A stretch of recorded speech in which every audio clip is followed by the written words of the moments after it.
Olá pessoal, boa noite a todos. Boa tarde, quer dizer, boa noite. Estou acostumado com aula à noite. Boa tarde pessoal, muita luz, muita paz a todos. Bom, o tema que nós vamos abordar hoje é um tema bastante técnico, infelizmente, né? E a gente vai tentar transformar isso em coisas mais de fácil compreensão de todos, né? Para que a gente possa então discutir esse tema. Primeira coisa é a relação então entre matéria escura e a matéria do plano espiritual.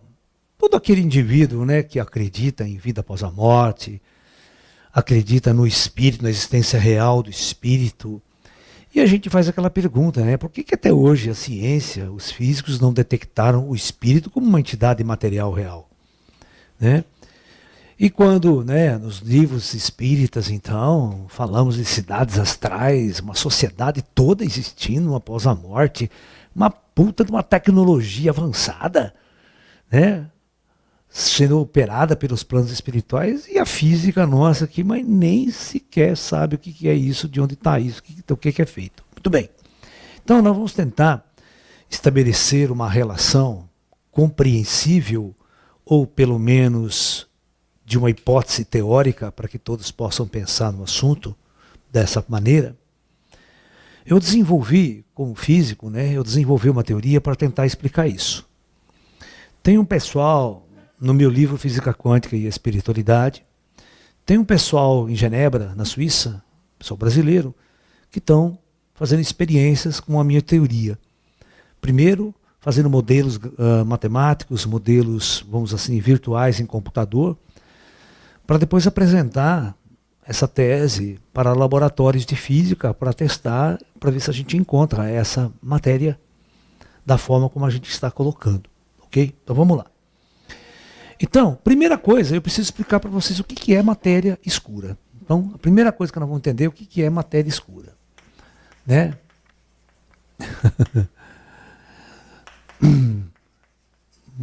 Muito importante. Então, a primeira coisa importante para que todos vocês que acompanham o nosso trabalho saibam, e dentro da física, todas as vezes que você ouvir os físicos falando este termo aqui, ó, escuro ou escura, negro, com matéria escura, energia escura, buraco negro, tudo que é negro, tá? Tudo que é negro. E essa palavra aqui, ó, infinito. Essas quatro coisas, quando você ouvir um físico falando, você traduz da seguinte maneira: não sei. Tá bom? Então, se você perguntar realmente para um físico, professor, o que é matéria escura? A resposta: não sei. Por isso que é escura.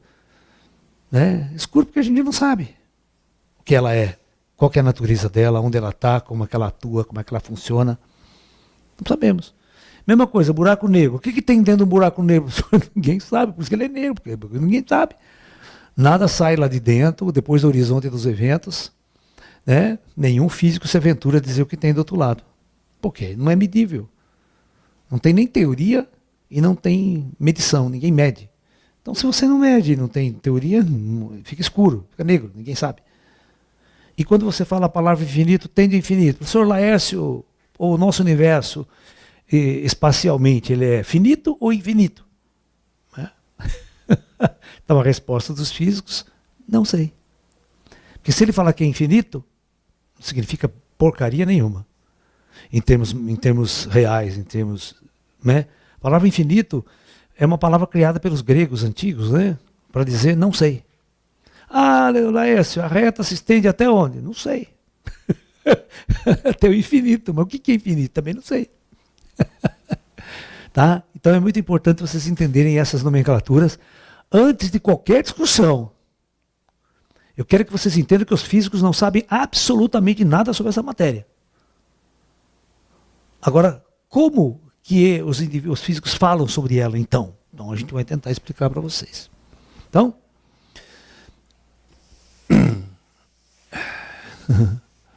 a matéria convencional, aquilo que a gente chama de matéria clássica, né? Vamos chamar clássica, tá? Não tem problema não. A matéria clássica convencional, ela tem uma característica, tá? Ela tem um elemento chamado massa, tá? Essa é a coisa mais importante. Toda matéria tem massa. Então, essa matéria que nós conhecemos, ela é composta por partículas bariônicas, né? Bariônicas são partículas, né? Prótons e nêutrons, são partículas pesadas, né? Olha lá, prótons, nêutrons, ok? E a matéria que a gente conhece, o elétron também, nós conhecemos o elétron, e conhecemos uma porção de subpartículas, né? Mesons, meson pi, meson isso, meson aquilo, um monte de partículas, subpartículas que nós chamamos, né? Nucleares, tá? Que aparecem reações, muons, pions, né? E tem também o famoso neutrino. O neutrino, né, é um tipo de partícula que foi descoberta lá um tempo atrás, e ele tinha tudo para ser matéria escura, porque ele não tem, ele era que nem considera que nem um fóton antigamente, não tinha massa, mas hoje os físicos começaram a perceber que ele tem uma massinha de merda, bem pequenininha, que é quase imperceptível, mas tem, tá? Então,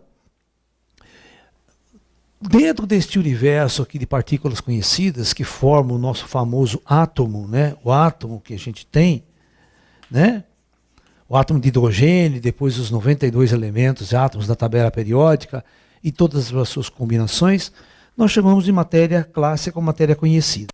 Ou seja, aquilo que a gente avalia que tem uma massa que a gente sabe o que é. A gente sabe de onde vem essa massa. Tá? Tem uma característica que nós demos à matéria chamada massa. Muito bem. Muito bem, muito bem, muito bem.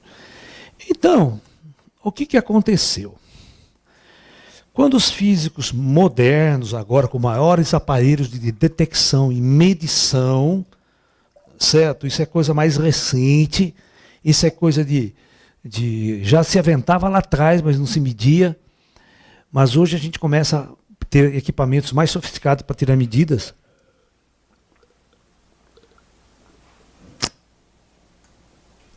E a gente vai estudar uma galáxia, por exemplo. Pega uma galáxia,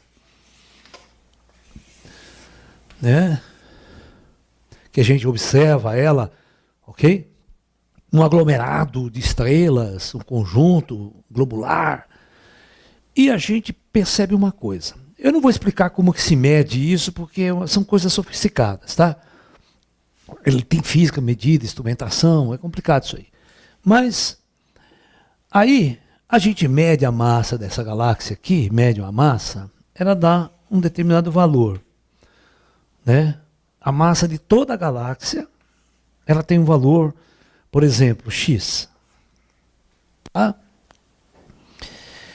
Aí os físicos vão avaliar os objetos dentro dessa galáxia que é considerado a matéria convencional, que é prótons, elétrons, nêutrons, e que dá o hidrogênio, e que dá a composição de estrelas, a composição de planetas, a composição de todos esses objetos que nós conhecemos daqui da nossa galáxia, que é o chão tal, que é a matéria clássica, que a gente conhece.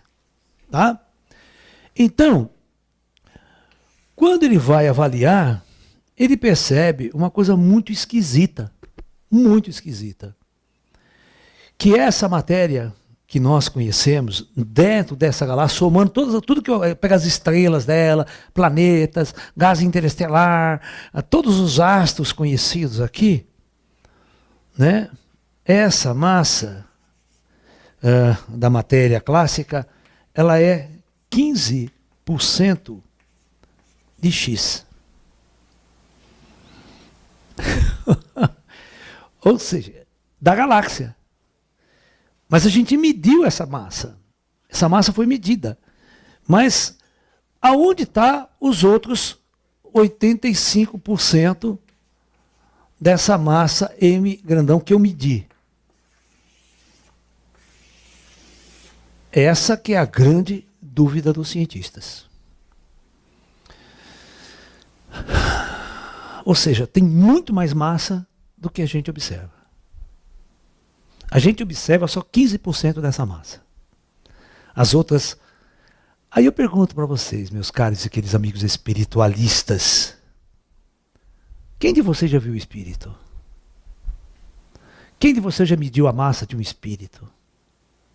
Quem de vocês já viram as grandes cidades astrais em volta da Terra? Nós vamos construir uma outra astrofísica planetária. E nós vamos colocar essa matéria junto. Então eu quero que vocês entendam que essa matéria, eles não sabem onde está. Os físicos não têm noção. Mas nós vamos dar uma dica para vocês. Tá? Nós vamos falar de espiritualidade, nós vamos dar uma dica. Onde que está essa matéria? Essa matéria está exatamente no plano astral. Mas Laércio, como? Até agora os físicos não detectaram essa matéria, mas também não detectaram o plano astral nem o espírito. Porque essa matéria interage quase nada com a matéria física.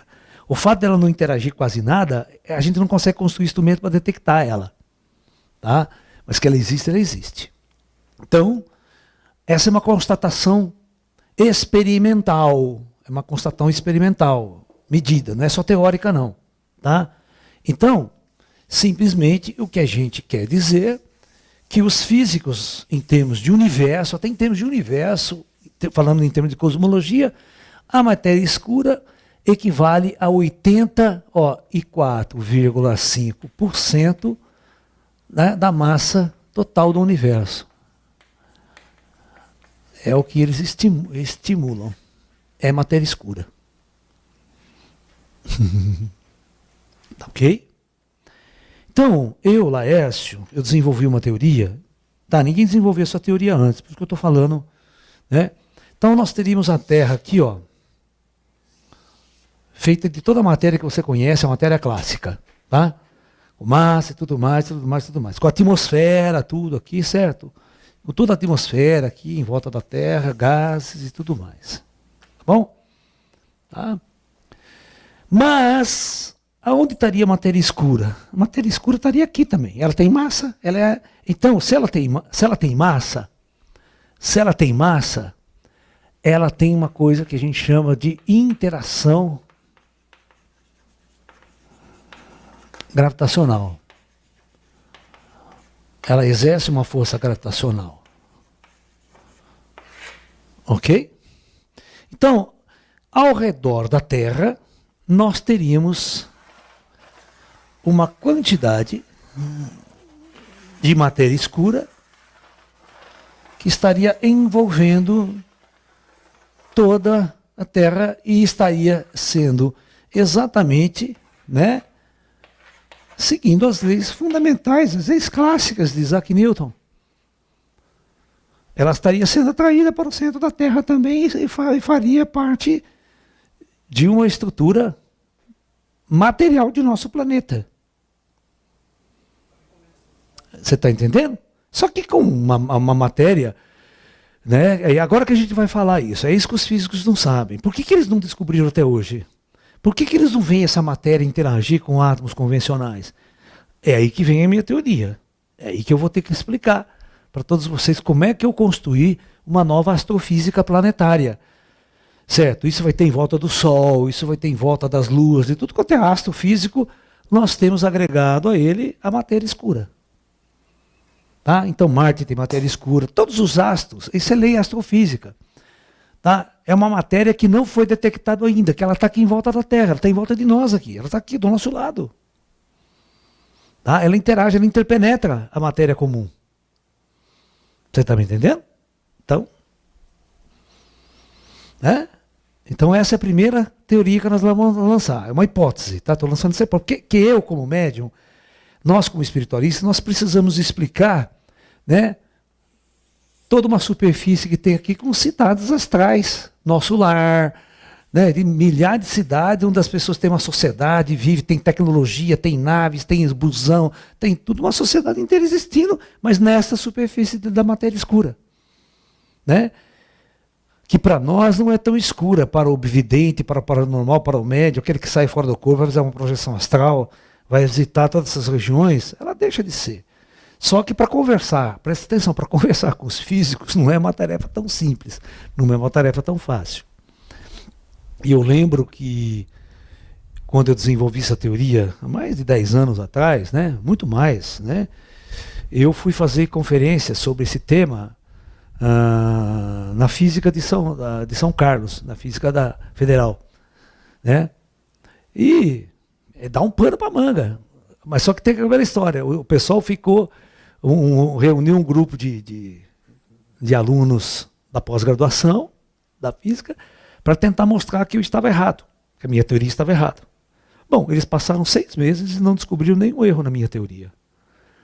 Agora eles falaram assim, você tem que provar que a sua teoria está certa. Eu não provo nada. Nem Einstein provou que a teoria dele estava certa. Porque o Einstein são físicos teóricos, nós somos físicos teóricos. Você que tem que entrar num laboratório, montar um puta equipamento sofisticado para testar a minha teoria. Você está entendendo? Aquele cara lá do bóson de Higgs, tá vendo, sabe? Ele era um físico teórico. Né? Não foi ele que descobriu o bóson de Higgs. Outro grupo de cientistas na parte teórica que vai descobrir o bóson de Higgs, entendeu? Não é o próprio Higgs. O Higgs ele fez um modelo teórico. Da mesma forma como George Gamow, aquele grande físico, né, russo, quando desenvolveu a teoria do Big Bang, né, era um modelo teórico.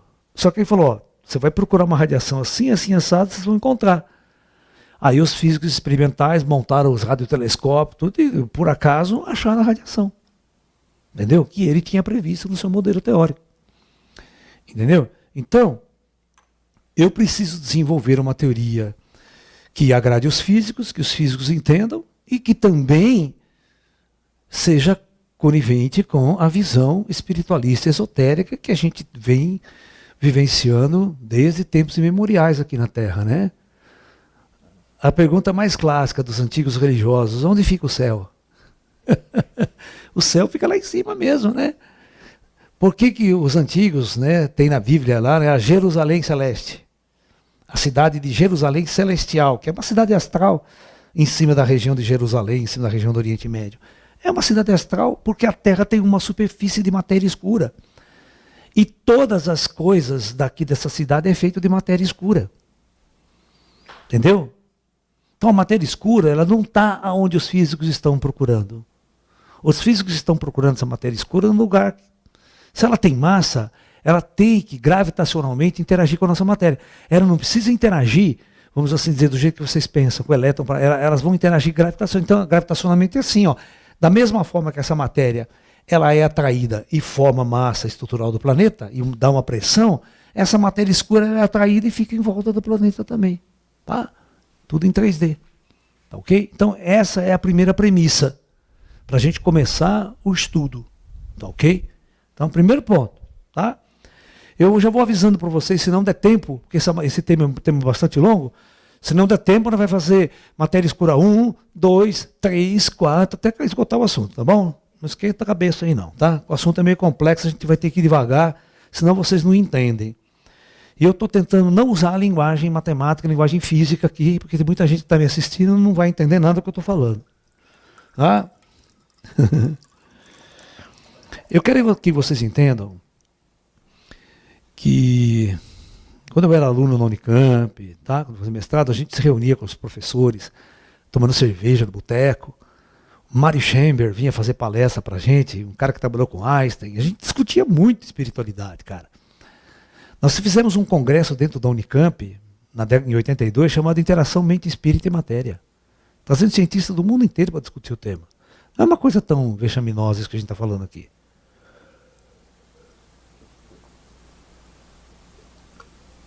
Uma das coisas que a gente discutia muito era por que até hoje a física não detectou o espírito? Né? Por que até hoje a física não detectou vida após a morte?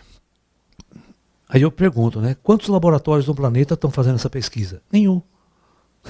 Nenhum, não vai ter que estar nunca, né? Ninguém investe nada, ninguém pesquisa nada. Dá dinheiro isso, professor? Alguma empresa está financiando essa pesquisa?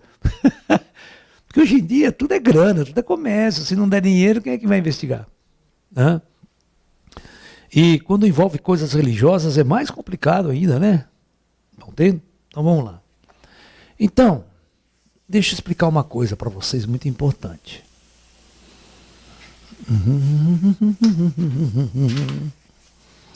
O que é?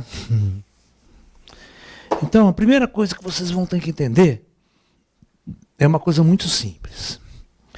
Agora, atenção, o que é a massa de um corpo? O que é essa grandeza aqui chamada massa? Eu vou pegar todas vocês na curva, né? Uma vez, né, professor de química, até no colégio, assim, tinha muito essa definição, massa é a quantidade de matéria aqui de um corpo. Não tem nada a ver, uma coisa com a outra, é uma definição completamente errada. Bom, então presta atenção, muito importante que eu vou falar agora. Então, quando Isaac Newton, né,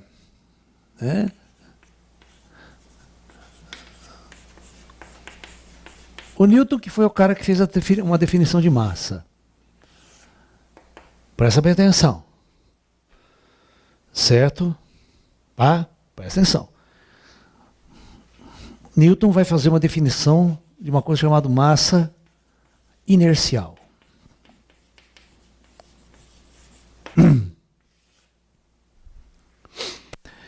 Então, o que o Newton fazia? Presta bem atenção.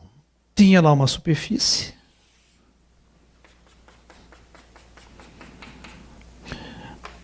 Tinha um determinado corpo nessa superfície. Tá? Ele aplicava uma força neste corpo, né? E ele fazia um gráfico assim, presta atenção. Ele aplicava uma força neste corpo e ele media a aceleração que essa força produzia neste corpo. Tá ok? Claro, eliminava o atrito, tal, vamos tentar, pode ser até no espaço, mas ninguém faz perder espaço, fazer difícil. Então ele pegava uma superfície, é claro que daí ele fazia o cálculo da resultante das forças, né, subtraía a força de atrito, aquela coisa toda, tá, e dava resultante da força aplicada, né, e aí ele fez um gráfico. Ou seja, ele percebeu que quando ele aplicava uma força de 10, aparecia uma aceleração 2. Quando ele aplicava uma força de 20, aparecia uma aceleração 4. Quando ele aplicava uma força de 40, aparecia uma aceleração 8. Tá ok? E assim por diante. Então, quando você tem esses pequenos dados matemáticos, né? Vem aqui comigo. Esses dados experimentais, e você vai colocar isso num gráfico, onde aqui você coloca a força, né? Não, e aqui você coloca a aceleração. Você está me entendendo? Tá? Então, o que ele vai perceber? Ele vai perceber que este gráfico ele dá uma reta assim, ó. Uma reta, porque é linear. Certo? Olha, ele vai aplicando a força, ela vai sendo linearmente, é uma curva reta, é uma linha reta. Essa é aquela equação, tipo uma equação assim, y é igual a vezes x. Tá ok? E é uma reta, a equação de uma reta. Então, no nosso caso, esta é força é igual a uma constante vezes a aceleração. Ok? Tá? Claro que isso é vetorial. Muito bem. Então, nesse gráfico, então, F igual, né, a constante vezes A. Então, quando você vai medir esse ângulo alfa aqui, que é a inclinação da reta com o eixo da horizontal, né, você vai perceber que F, presta atenção, F é igual a tangente de alfa vezes a aceleração.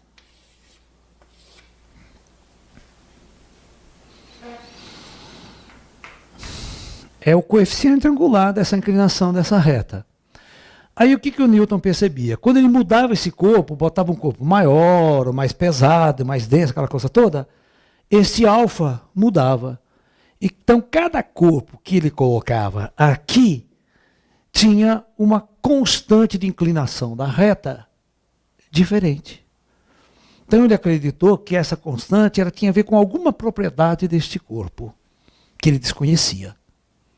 Totalmente. Então, olha só, o bico na...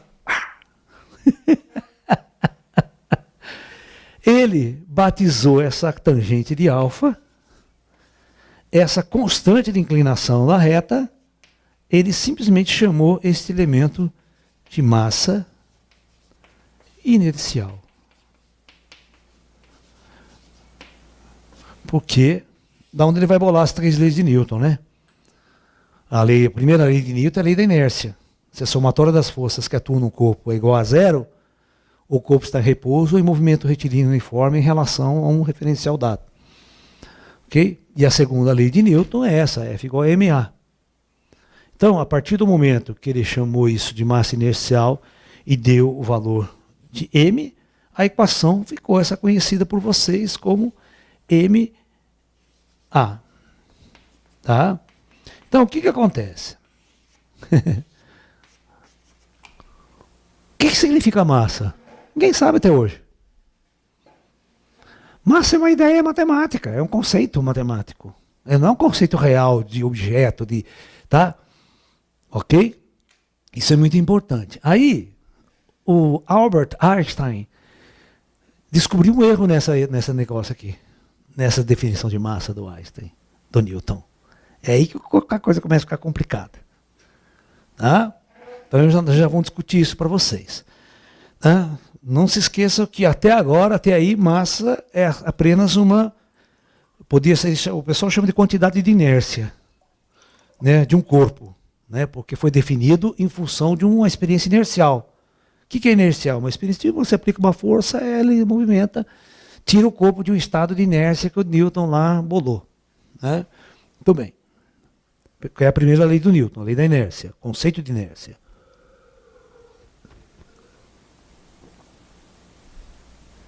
Agora eu vou apagar tudo isso aqui.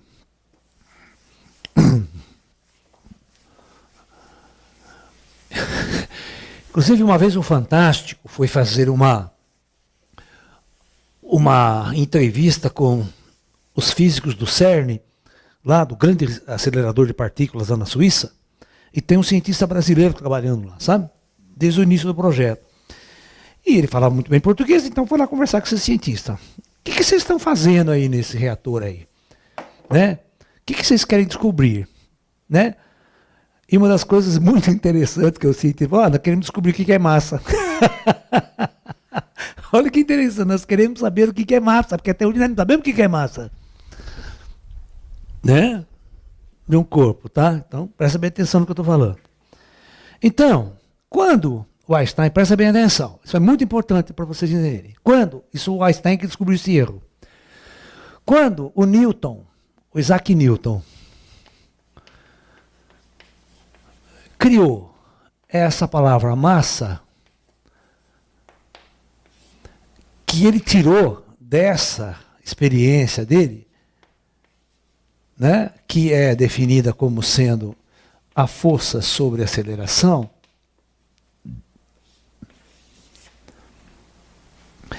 isso vem de uma experiência inercial. Inercial, eu tenho um corpo parado no espaço, eu aplico uma força e ele adquire uma aceleração. Agora, quando Newton foi usar essa mesma ideia para desvendar a força gravitacional, essa lei dele aqui, ó, F, é igual àquela constante G, vezes uma determinada massa, vezes a outra massa, dividido por R ao quadrado.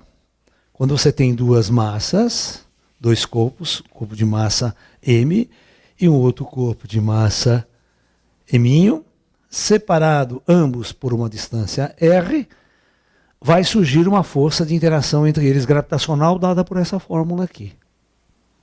Alright? Mas aí veio Einstein e falou, isso está errado. Essa aqui está errada. Essa massa aqui não é a mesma dessa daqui. Essa aqui, quando essa força, essa massa entra aqui, ela é chamada de massa inercial. Ela é definida em função dessa experiência aqui. Agora, essa experiência aqui, de um corpo atraindo o outro, não tem absolutamente nada a ver, teoricamente, com essa força aqui. Então, o Einstein, agora, chamou isso aqui de... Isso aqui é uma outra definição, é uma outra coisa. Isso aqui é massa gravitacional. Então, quando o Newton foi medir o peso de um corpo, que é uma atração gravitacional, ele pegou essa massa inercial vezes o G, a atração da gravidade. Mas o Einstein falou, isso aqui está errado. As duas coisas não são iguais, são definições completamente diferentes. Então o Einstein falou, o erro está aí. Você tem que fazer isso aqui é uma outra massa, uma outra coisa, vamos chamar massa gravitacional, vezes o G, a aceleração gravitacional de um planeta, de um corpo. Esse é o peso de um corpo. E essa massa aqui não tem nada a ver com essa massa aqui, são duas coisas diferentes, para o mesmo corpo. Então cada corpo teria que ter dois conceitos de massa. E vamos medir. E aí, o que eles fizeram? Eles montaram um laboratório sofisticado na época para tentar medir se essas duas massas eram diferentes mesmo em termos de medida. Eu vou medir. Tá? E então você pegava um corpo e o Einstein dizia que esse corpo ele tem duas massas. Uma massa inercial e uma massa gravitacional.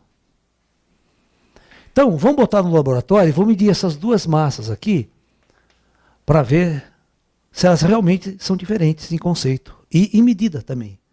Então, o cara começaram a medir. Você sabia que só dava diferença depois de umas 5, 6 casas depois da vírgula?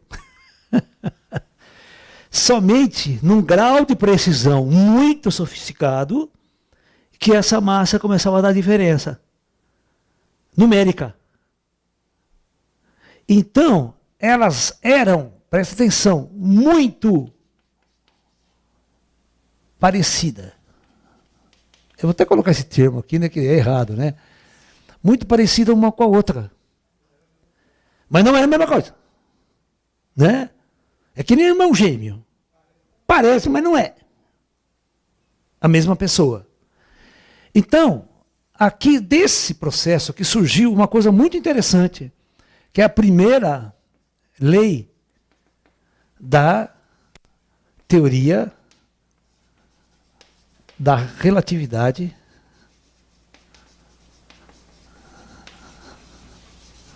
geral de Einstein.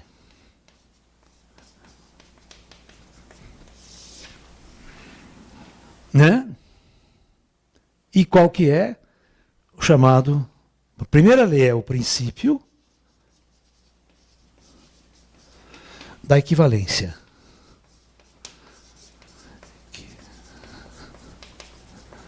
Princípio da equivalência. Ou seja,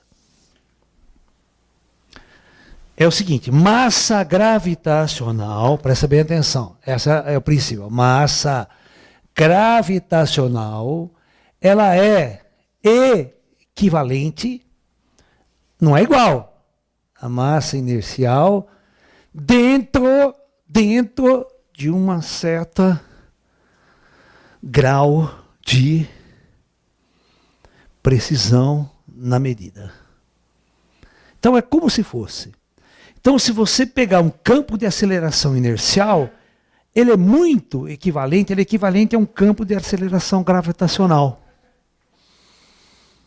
Esse é o mesmo princípio de equivalência. Mas não são iguais.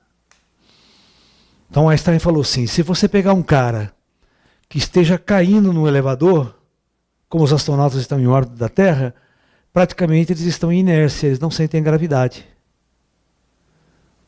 Eles caem, continuam caindo, caem eternamente. Então, está num campo gravitacional, né? E se eu fizer aquele rodar e criar um campo inercial de aceleração, ele vai ser equivalente à gravitação. Eu posso criar uma gravitação artificial. tá? Por causa da equivalência. Muito bem. Então, o Einstein disse assim, ó, se você tivesse um foguete no espaço, presta atenção, que está um foguete no espaço, ó. Lá o foguete da NASA, o foguetão dele aqui assim, ó.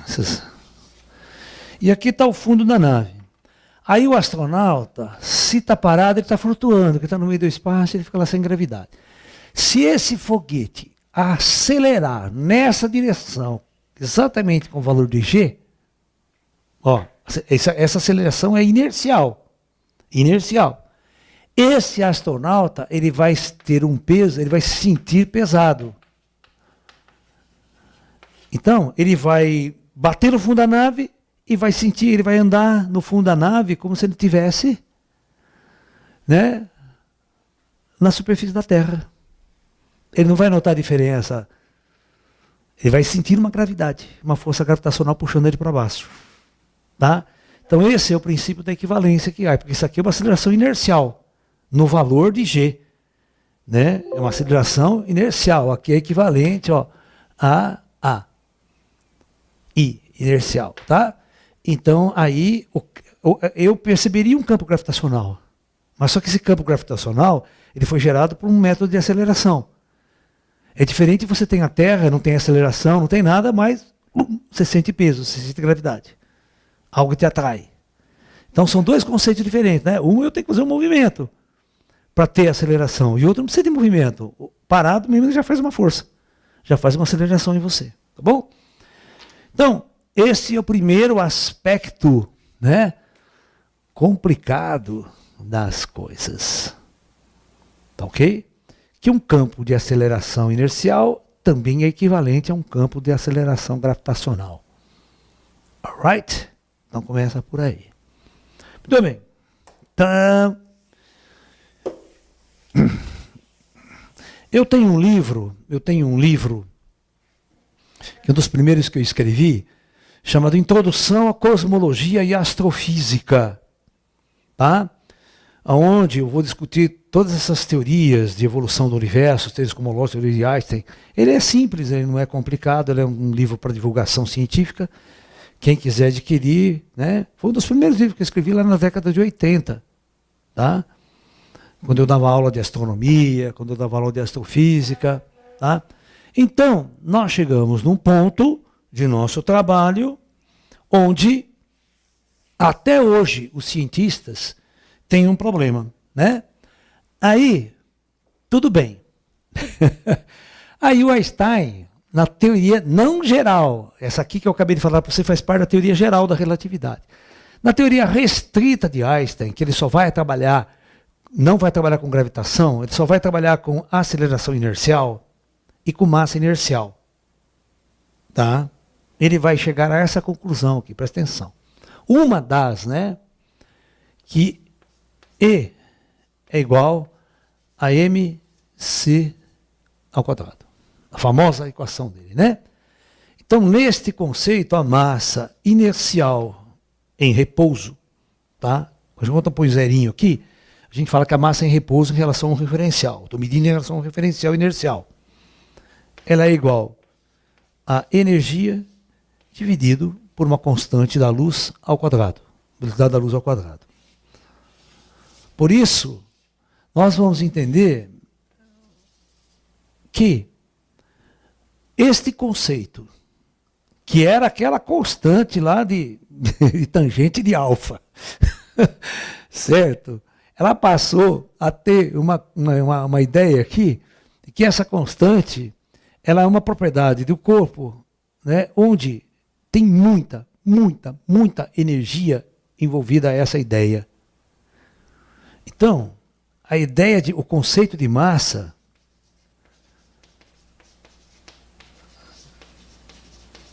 inercial está intimamente e diretamente ligado à ideia de energia contida em um corpo.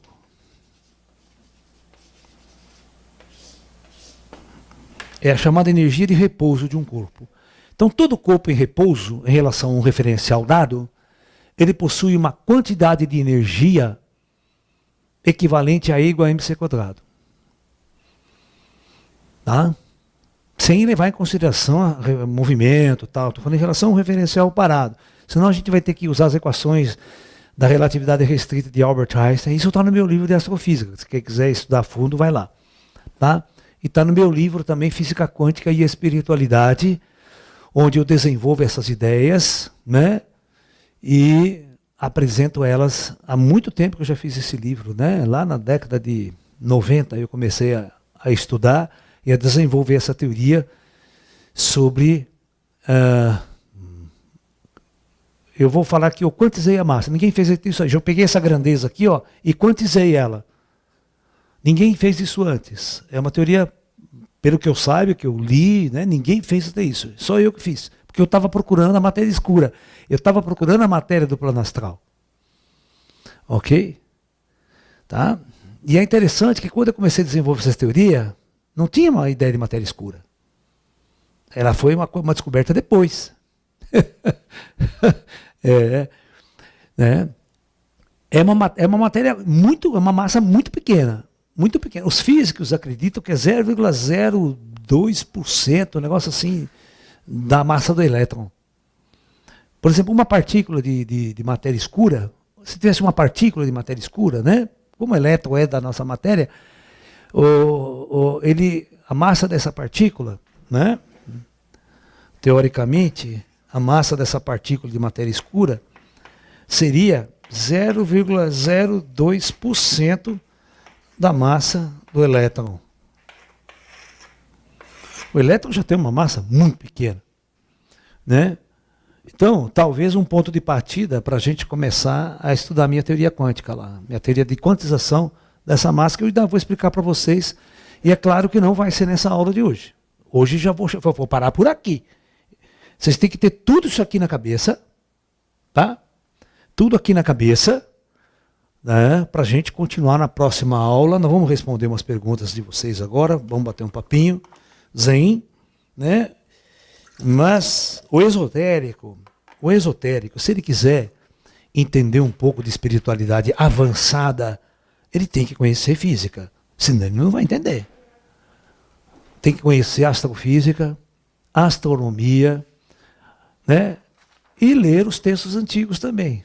Que os textos antigos têm muito de sabedoria, né?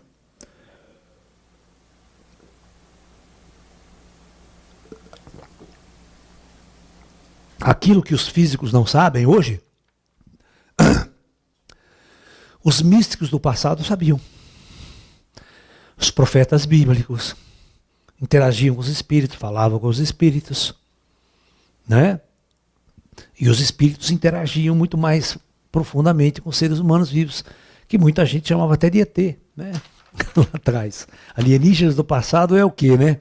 Esse seriado Alienígenas do passado é o quê, né? Muito bem, deixa eu dar uns recadinhos para vocês, pessoal. Ó, no dias 28, 29 e 30 desta semana, né, que é amanhã, aqui, pô, tio, não precisa ficar assustada, não aparece aqui, bem. Que coisa. Esse aqui é o meu livro, Física Quântica e Espiritualidade. Quem não leu, não viu, não sabia que tinha, né, agora fica sabendo, tá? Esse livro aqui foi lançado, né, lá na década de... 1980, 1990, tá? Então vamos lá. 90, quer dizer, 90 e pouco. Eu vou fazer um seminário, né, online, às 20 e 30 horas, pelo nosso canal no YouTube, com o tema Como funcionam as tecnologias extraterrestres. Como os discos voadores podem navegar, como os discos voadores conseguem violar a lei da gravitação, fazer uma nave parar. Como é que eles podem deslocar-se no espaço a milhares e milhares de anos-luz de distância, até milhões de anos-luz, e não violam a teoria da realidade de Einstein, não envelhecem, então tem aquela coisa de paradoxo dos gêmeos, sabe? Como que isso é feito? Então, é muito importante, nós vamos discutir tudo isso, como os extraterrestres operam as suas naves aqui na Terra, como eles operam para deslocar-se no espaço cósmico, interestelar, Então, quem quiser, é só entrar em nosso site, laerciofonseca.com.br e fazer sua inscrição lá, tá? Bom, outro convite é para o feriado de Nossa Senhora, que é 9, 10, 11 e 12 de outubro, né? Agora, nós vamos ter um encontro aqui em nosso ashram na cidade de Limeira. E o tema central deste encontro é Abra a sua terceira visão. Então nós vamos estar com conferências, com exercícios, com práticas, com técnicas para exercitar a abertura e a percepção da terceira visão. Então quem se interessa por esse tema, também entre em nosso site e venha conhecer o nosso trabalho de perto, venha passar 4 dias aqui com a gente. Eu tenho certeza que vai ser um fim de semana transformador para a sua consciência, para o seu espírito, para a sua alma. Tá ok? Muito bem. No dia 17 de outubro, é um domingo, nós temos um encontro gratuito aqui na cidade de Limeira, onde vai existir uma palestra com o tema As Curas Realizadas por Entidades Espirituais Extraterrestres. Né? E outra coisa que nós estamos fazendo, tá? Essa entrada é gratuita, entre em nosso site, você vai ver como vir, como aparecer, que tem o círculo de luz embaixo da pirâmide, tá? É muito interessante. A gente só pede para as pessoas trazerem 1 quilo de ração para cães ou gatos, para contribuição, tá? Mas não é obrigatório, é uma contribuição. Muito bem. Nós estamos fazendo uma rifa de uma câmera fotográfica, tá, pessoal? Uma EOS, né? Porque nós rifamos ela da outra vez e o cara que ganhou, ele devolveu para nós. Falou, eu não quero essa câmera, não, eu comprei só para ajudar vocês. Então rifa ela de novo, né? Por espaço de vocês, né? Tem até gravação na internet dele falando de doando novamente a câmera. Então nós colocamos a câmera em rifa novamente, para ajudar o nosso trabalho, que na pandemia tudo ficou muito difícil, né? Está todo mundo capengando, sobrevivendo, né? Então isso ajuda muito o nosso trabalho também. Então, eu quero que vocês, quem quiser comprar o númerozinho de rifa nosso aí, tá? São R$50 cada número, de uma câmera zerinho, EOS, né, da Canon, né? O ST7, uma T7. O telefone para contato, para você reservar o seu número aí, é 99651 5515. Falar com Juliana, a famosa Juju. Entendeu? Então, pessoal, esses convites estão feitos. Qualquer dúvida, entre em nosso site, laerciofonseca.com.br, tá? E nós vamos conversando sobre o tema. Deixa eu ver as perguntas. A pergunta primária: quais elementos químicos os planos espirituais são formados? Então, a primeira coisa, eu não vou responder essa pergunta ainda. Sabe por quê? Porque eu vou responder ela quando nós fizermos uma teoria sobre exatamente isso. Nós não fizemos a teoria ainda, né? Então no começo da discussão. Tá? Eu prometo que eu vou responder essa pergunta nas próximas aulas. Eu acredito que nós vamos ter umas 3 ou 4 aulas, viu, pessoal? Para a gente passar esse tema. E vai ser gratuita, né? É uma vez por mês essa aula. Tá bom? Agora, eu vou conversar com o velho lá, se o velho achar, se o nosso coordenador achar que de 15 em 15 dias fica melhor, a gente até faz. Tá? Para a gente discutir esse tema legal com todos vocês. Gostaria muito de saber se nos planos sutis os seres astrais se alimentam. Será que os seres astrais precisam comer? Pela lei da física, preste atenção, pela lei da física, todo o organismo, a palavra organismo significa um conjunto de atividades organizadas. E todo sistema organizado pela lei da entropia física consome energia para se manter organizado. Porque o universo não gosta de coisas organizadas. A lei de entropia da física gosta de tudo da maior desordem possível. Porque é onde o sistema gasta menos energia possível. Então, quanto mais desorganizado, melhor. Certo? Você tentou organizar as coisas, você tem que gastar energia para organizar. Então, por isso que todo organismo, desde microcelulares lá, monocelular até unicelular, ele gasta energia para se manter organizado. Tá? Então, é óbvio que no plano astral, os corpos astrais, eles consomem energia, sim, senhor. consomem. Mas só que a forma que o plano espiritual e as entidades espirituais têm para absorver essa energia não é comendo alimento. Não é comendo alimento. Por isso que tem os 7 chakras. Você respira, da mesma forma que eu respiro aqui, ó. O corpo astral também respira, absorvendo chi, absorvendo energia do próprio espaço, do próprio ambiente. Tá? Então, esse ponto é muito importante. Não há a necessidade fundamental de espíritos avançados. Agora, os espíritos mais umbralinos, os espíritos mais densos, eles estão tão viciados em comida aqui, que eles têm uma necessidade muito grande de se alimentar lá com matéria, né, física, certo? Eles comem sim. Eles comem coisas parecidas com aqui, quer comer fruta, quer comer uma pizza, tem lanchonete no astral, tem McDonald's astral. McDonald's astral é ótimo, né? Né? Para satisfazer um pouco. Quem assistiu o filme Nosso Lar do Chico Xavier, lembra do filme Nosso Lar? Que os caras davam água para os negros lá, né? Dá água para ele, dá água para ele. Então ele estava bebendo alguma coisa, não estava? Aquele corpo estava consumindo algo físico. Depois ele ia na casa lá, lembra? Ele ia tomar uma sopinha, tal. Então, é claro que eles se alimentam. Mas eu tenho certeza que essa forma de alimentar que eles tinham não era algo que realmente nutria o ser como algo provável, né? Porque daí você teria que ter um estômago, como você vai digerir tudo isso lá no astral, né? Que organismo é o corpo astral? Como que funcionaria esse organismo, né? Então, essa é uma discussão muito interessante, muito avançada também, tá? Por que falam que a alma tem 21 gramas? De onde tiraram isso? Eu também não sei. A alma de um cara gordo, quero ver como é que vai ficar a alma de um cara gorducho, né? né? Pega um cara de 300 quilos aí, né? A alma dele deve ter comeu muito também, né? Porque a alma, né? Não sabe o que acontece? Muita gente fizeram experiência, eu explico de onde vem essas ideias aí. Muitas pessoas, antes de umas pessoas morrerem, eles pesavam a pessoa com balança de extrema precisão, sem roupa, nu. E depois, quando a pessoa morria, imediatamente eles filmavam essa mudança de massa. E dava na média de 20 e poucos gramas. Então, como se o que saiu foi a alma, o espírito, e esse espírito tem uma massa e media esse valor. Tá?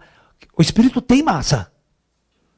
Só que nós não sabemos quanto que vale essa massa, ainda teoricamente, né? Se a gente pode acreditar numa experiência desse tipo. Será que foi medido com precisão mesmo?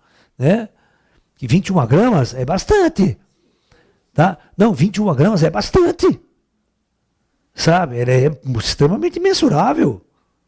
Entendeu? Não é uma coisa, tem que ser sempre micrograma, aí que complica. Mas grama? Grama é regime do espírito.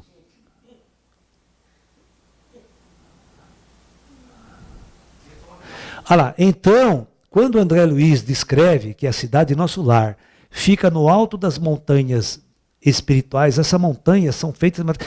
Cara, é isso aí mesmo, cara. Você matou a charada. São montanhas de matéria escura. Tá? Porque no livro Nosso Lar, quando vai abrir, ele vai definir: Nosso Lar é uma cidade que fica localizada no topo de uma cadeia montanhosa, assim, assado, tá. Vai lá no astral. Mas que cadeia montanhosa no astral?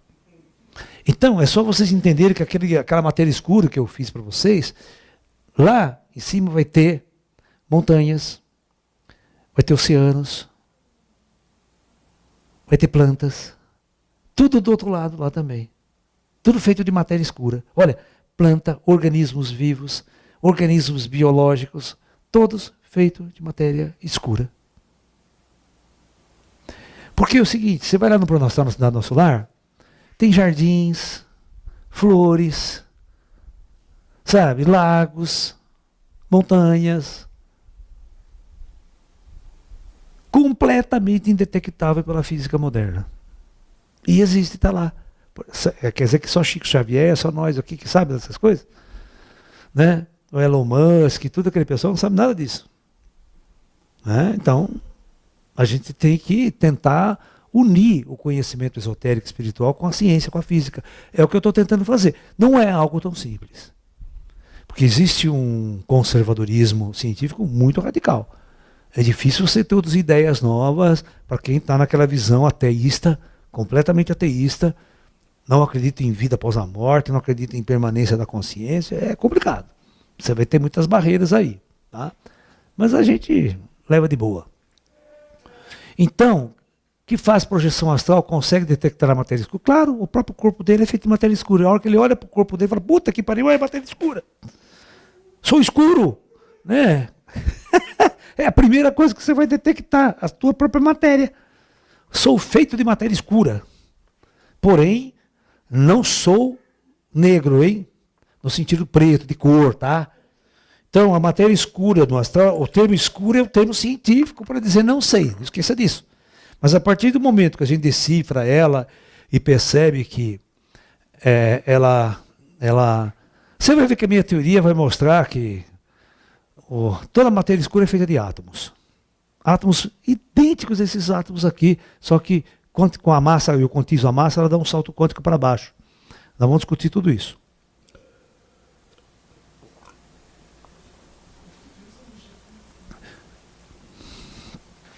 De onde é extraída a matéria-prima para construir os objetos da natureza, da matéria escura, né? Na verdade, deixa eu explicar uma coisa. A matéria, ela é idêntica, ela é uma só, ela veio só criando adensamentos quânticos até chegar nessa matéria mais densa.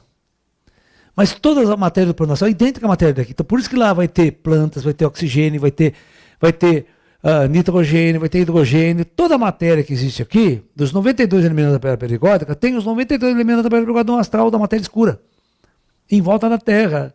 A única diferença vai ser a densidade quântica dessa matéria, dessa massa. Isso aqui, guardem isso aqui, que isso aqui vai ser crucial para o desenvolvimento da nossa teoria. Quem gosta de física mesmo, né, vai estudar, vai lá, vocês vão agora estudar a teoria de Louis de Broglie. Louis de Broglie. Não é um baianinho, não. É Louis de Broglie, é um francês. E por incrível que pareça, o cara era professor de história, ele não era físico. Tá? E ele desenvolve toda a base teórica e matemática da física quântica. Certo? Louis de Broglie. Porque é no início de tudo que eu vou pegar as teorias de Louis de Broglie e vou desenvolver a nova teoria partindo das ideias de Broglie. Ok? Então, vai lá. Já vai se preparando para a minha próxima aula.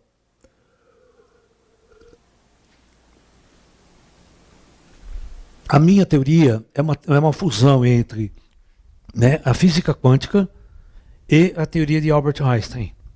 É uma união entre quântico e relativístico. Por isso que matematicamente às vezes ela fica meio complicada. Mas tudo bem.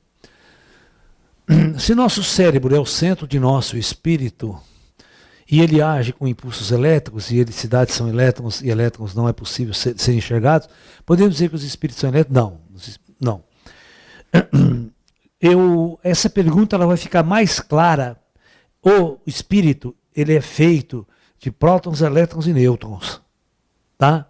Da mesma forma que essa matéria ela é feita.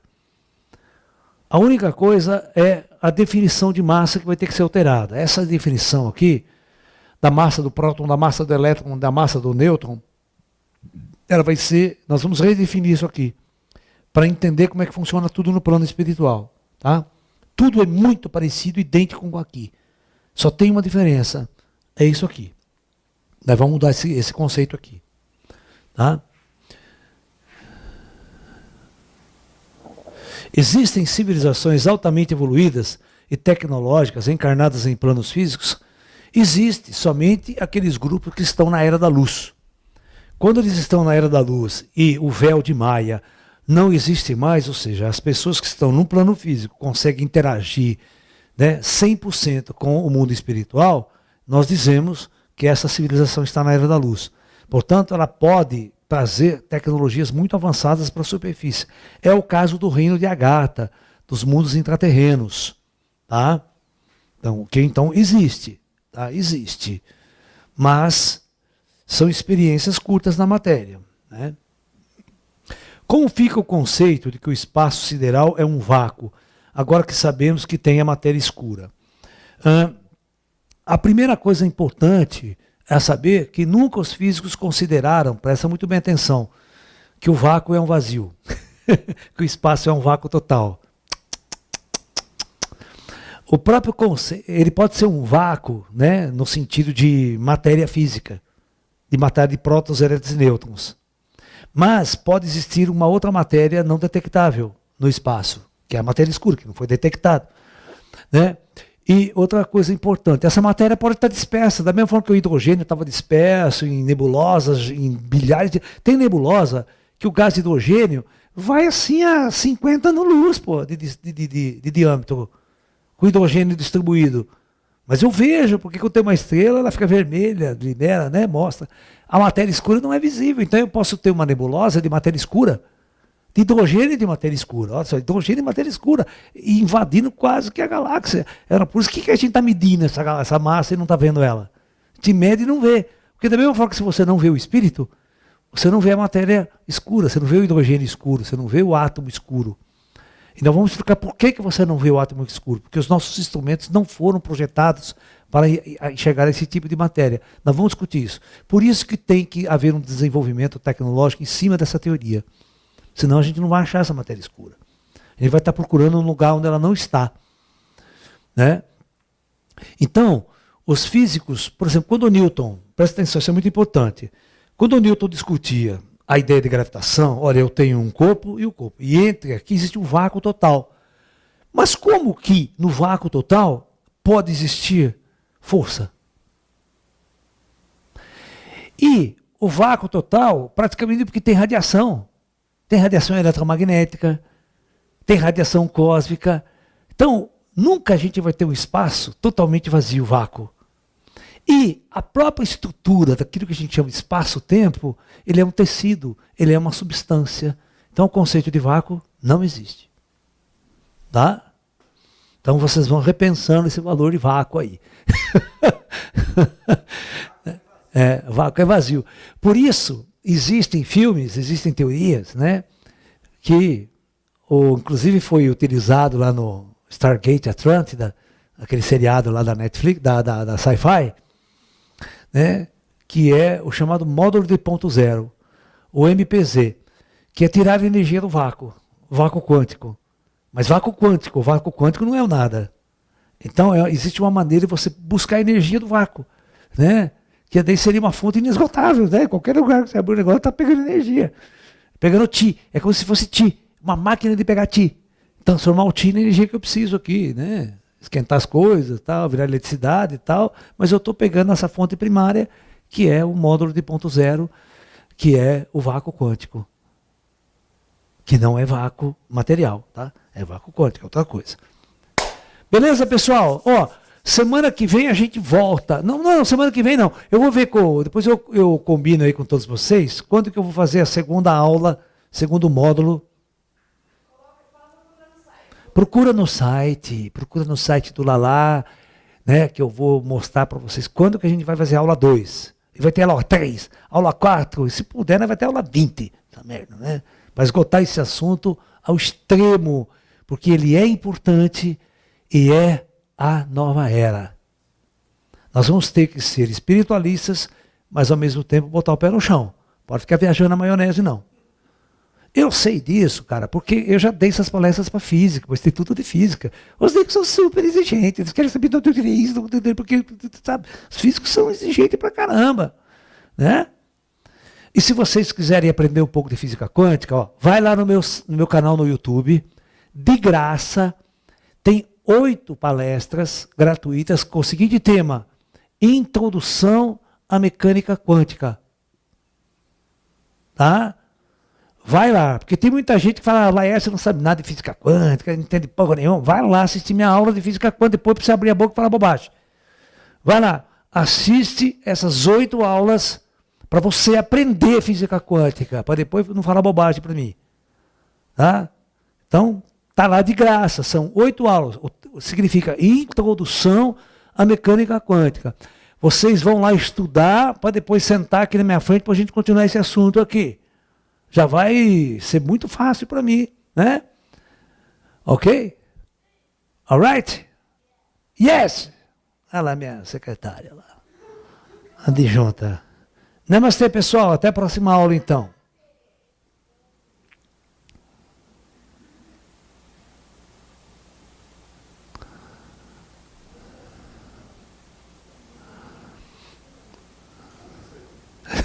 Tá cedo.